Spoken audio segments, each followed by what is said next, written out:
Good evening, you're watching NDTV. Let's get you the big picture right now. India has recorded 4,03,738 fresh COVID cases and 4,092 deaths in the last 24 hours, taking the overall caseload to 2.22 crores. The numbers in Karnataka are especially concerning. The positivity rate in the state has gone up to 32.71%. Nearly 48,000 new cases and 500 deaths have been reported in the last 24 hours.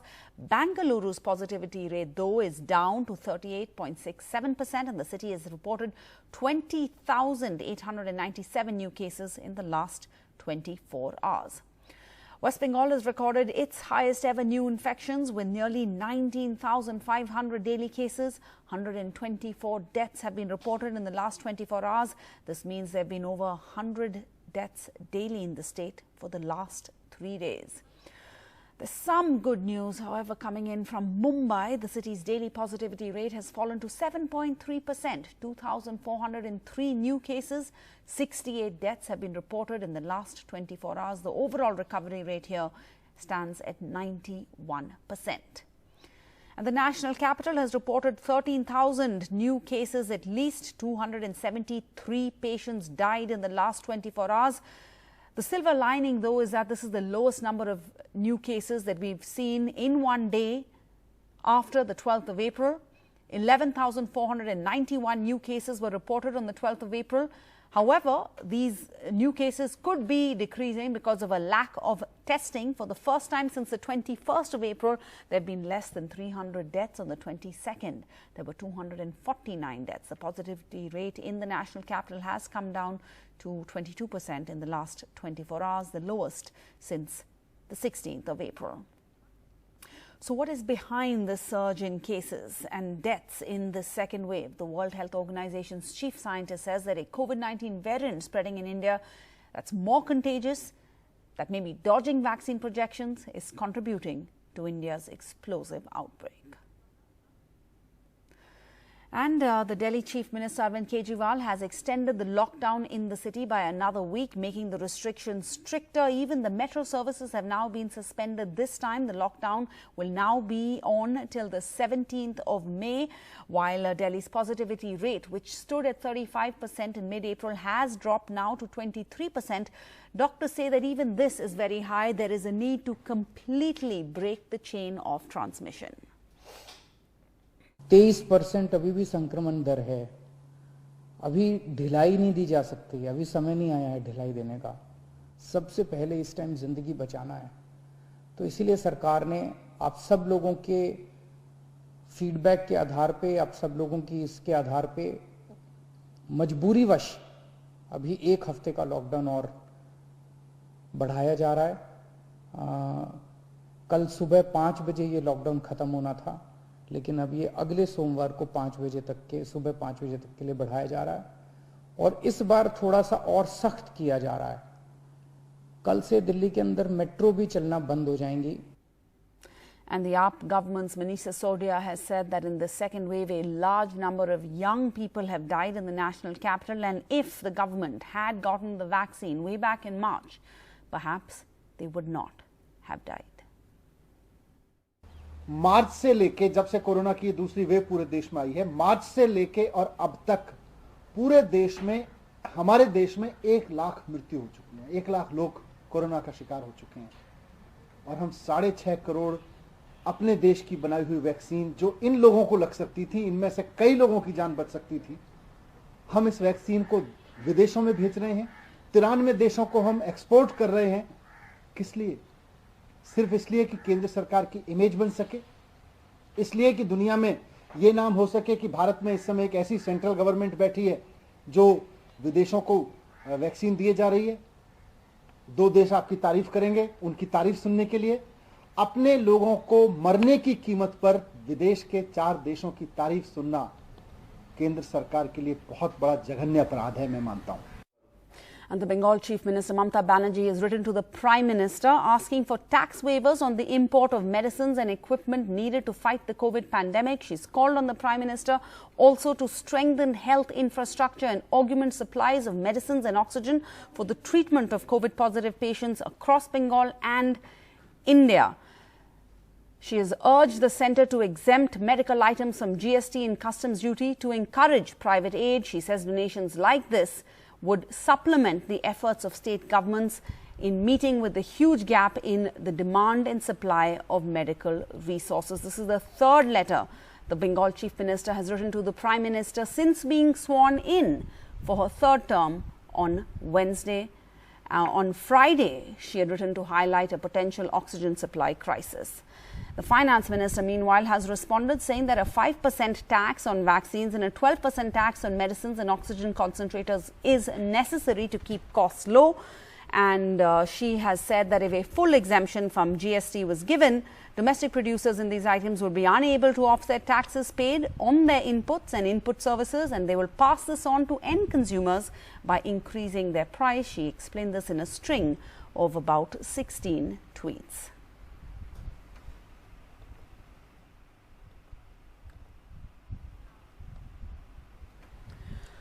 And at Delhi Saroj Hospital, around 80 medical staff have tested positive between April and May. One surgeon, Dr. A.K. Rawat, who's 58 years old and has received both doses of the vaccination, has succumbed to COVID.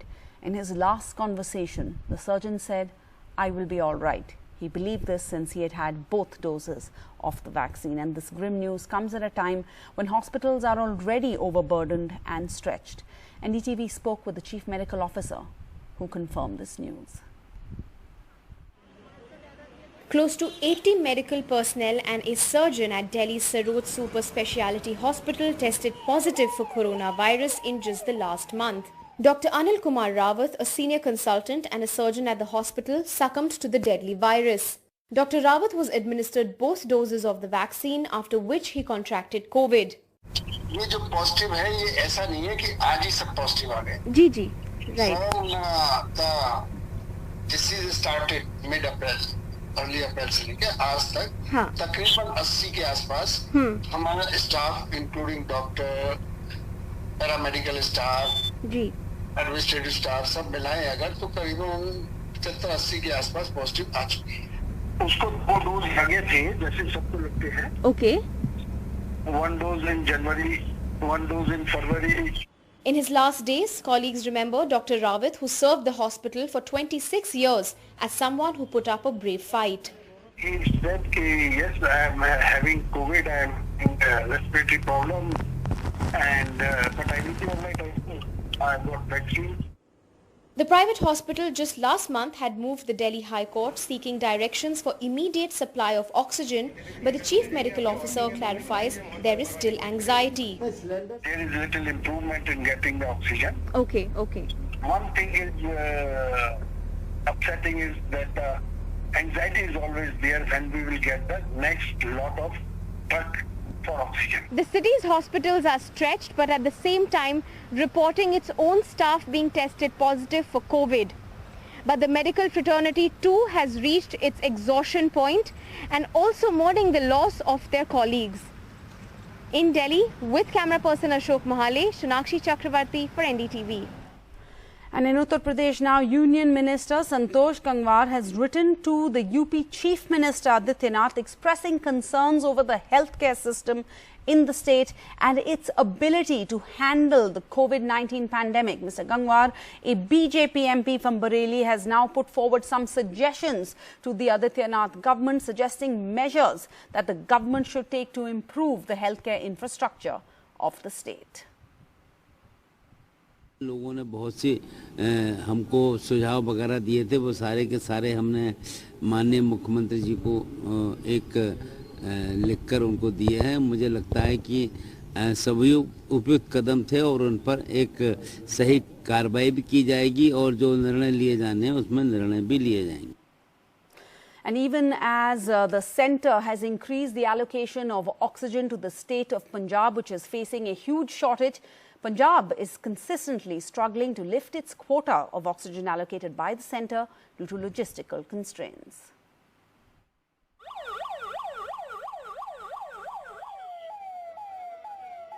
As cases rise in Punjab, many like Sarabjit Singh have had to struggle to get their relatives admitted in a private hospital with a guaranteed supply of oxygen. असल में देखा जाए तो oxygen level की इतनी शहर में कमी है, इसके ऊपर सरकार को, एडमिनिस्ट्रेशन को ध्यान देना चाहिए। हमारी किस्मत अच्छी थी कि हमें ऑक्सीजन वाला बेड मिल गया।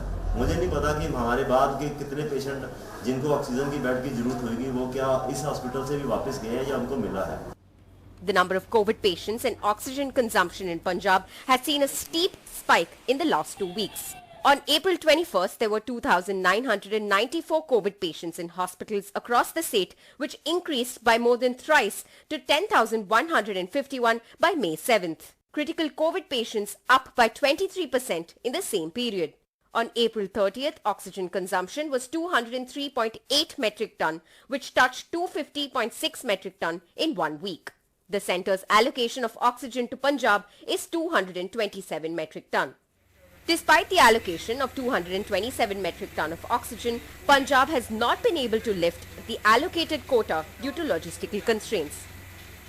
Punjab would need 36 tankers to lift the entire allocated quota from other states and 3 to 4 IAF sorties daily. At present, Punjab has only 18 tankers to lift oxygen from Bokaro, Panipat and Roorkee. What we need immediately is allocation of 50 metric ton of oxygen in next 1-2 days and इतना ही oxygen का allocation अगले आने वाले 4-5 दिनों में और होना चाहिए। टोटल मिला के हमें 100 मीट्रिक टन ऑक्सीजन चाहिए। आज हमारे जो इश्यूज हैं उनमें ऑक्सीजन के अलावा जो हमारे नेबरिंग स्टेट्स से जो प्लांट्स हैं वहां से हमारा अलोकेशन का भी बैकलॉग चल रहा है। These plants are because of different reasons they are not able to supply us the required allocation.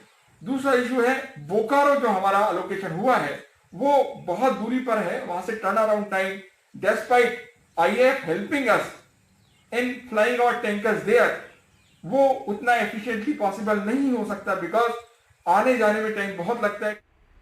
A number of patients from the Delhi NCR region coming to Punjab for treatment has put the state's healthcare services under further pressure. Chief Minister Amrinder Singh's request to the Government of India to allow the state to import liquid oxygen directly was declined. Cases are rising every day as experts have predicted 10,000 daily cases in this month. And despite this, the oxygen allocation still remains an issue. And to overcome this crisis, states should be allocated medical oxygen as per the rising demand. With Mohammad Ghazali, Revati Hariharan for NDTV. And this coronavirus pandemic is bringing out the worst in all of us as everyone struggles to cope with fear, with stigma and economic distress. So much so that even siblings are turning against siblings. मेरा मन दिल पूरा टूट गया। कितना सफर है, 2 रात में इधर उधर। Sharda was thrown out of her home in Hyderabad by her 2 brothers who suspected that she had got COVID even though she had tested negative. वो 28 डेज पहले मेरे को एक दिन बुखार आया। वो पेन से मैं वो मेडिसिन लाके ले ले तो मेरे को ठीक हो गया। तो हमारे भाई वाला बोले ये सब जने को कोरोना आ गए ना, जाके ये मुशीराबाद में टेस्ट करो बोले। मैं जाके टेस्ट कर लिया। उस दिन मेरे को रिपोर्ट में नहीं आया, सिर्फ टेस्टिंग का ID नंबर आया। फिर वो किट ले लेके मेडिसिन ले लेके घर को गए तो तेरे कोरोना आया, पॉजिटिव आया, तो घर को नकाओ निकाल के मेरे को बाहर निकाल दिया। For the last 28 days, Sharda has been living, ironically, outside Gandhi Hospital meant for COVID patients, surviving on the 1,000 rupees her brother gave and food distributed by strangers as charity. अगर खुद उनका बीवी का बच्चे का वो लोगों को आई तो ऐसा बाहर निकल जाते क्या? अभी मेरे मन में नहीं है वो लोगों ने। In a tragic irony, Sharda got a phone call yesterday informing her that her younger brother had died of COVID. आओ हमारा छोटा भाई RTC में काम करते, उन्होंने कोरोना से मर गए कहते, फोन आया मेरे को, कॉल आया। तो लेकिन अब आपका अब रिश्ता टूट गया उनके से? मेरे कुछ भी नहीं। So the tragedy of this young woman who says that she was removed from her own house, as in her parental house, by her brothers on the suspicion that she had COVID. For the last 28 days, she has been outside Gandhi Hospital, surviving in some manner. She has some amount in the bank which she hopes she will eventually be able to take out and take her own home.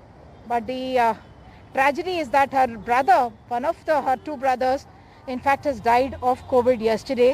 That's the news she has got. But she says he is no longer her family, so she has not gone. In Hyderabad, with camera person Nagaraju, Uma Sudhir, NDTV. And now, in the midst of an oxygen crisis, a Kanpur police commissioner has started an oxygen bank where he distributes oxygen to the needy free of cost.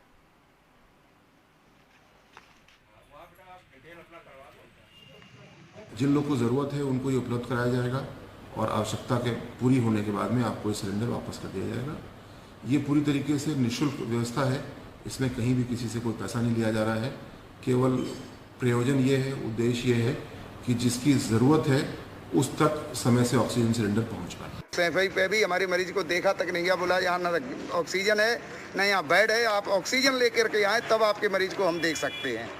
तो किसी जरिए से मुझे पता चला कि कानपुर में ये गैस ऑक्सीजन मिलती है, मुझे बड़ा अच्छा लग रहा है और आज पुलिस विभाग हमारे साथ है, मुझे इस बात की बहुत खुशी हुई। And actor Amitabh Bachchan has donated 2 crore rupees to build a COVID care centre at the Rakabganj Gurudwara in the national capital, and also working towards ensuring that oxygen concentrators are available here.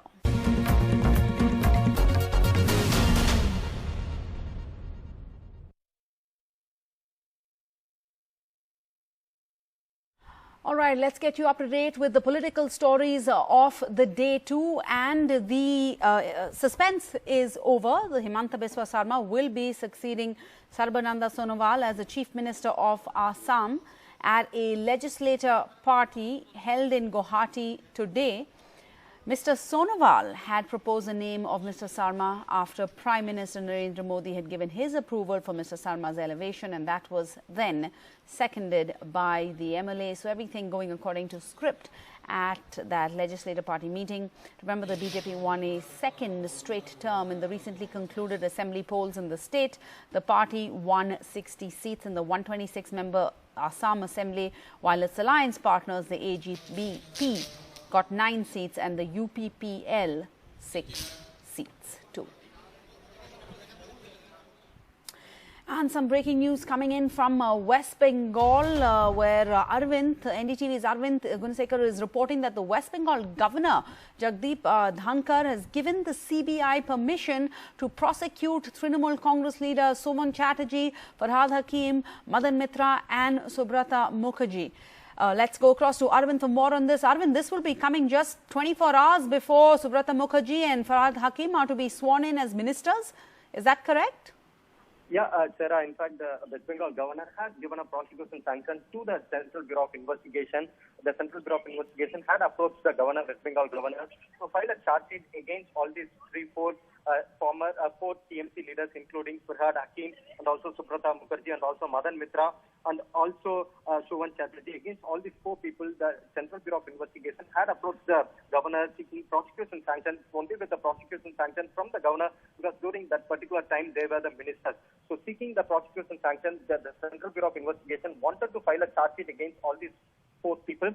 But what we are being told by our sources, top sources in CBI, is that the governor has given a prosecution sanction under Article 164 against all these 4 individuals. What is also very interesting is that this is not the only, these 4 are not the only accused, only people named in this Narada case. There are other people, including Suvendu Adhikari and others also. Their prosecution sanction is pending with the Lok Sabha Speaker for last 3 years. But this time, the Central Bureau of Investigation approached the West Bengal governor in January. But now the West Bengal governor, within a span of 3 to 4 months, the governor has given the sanction to prosecute all these 4 people.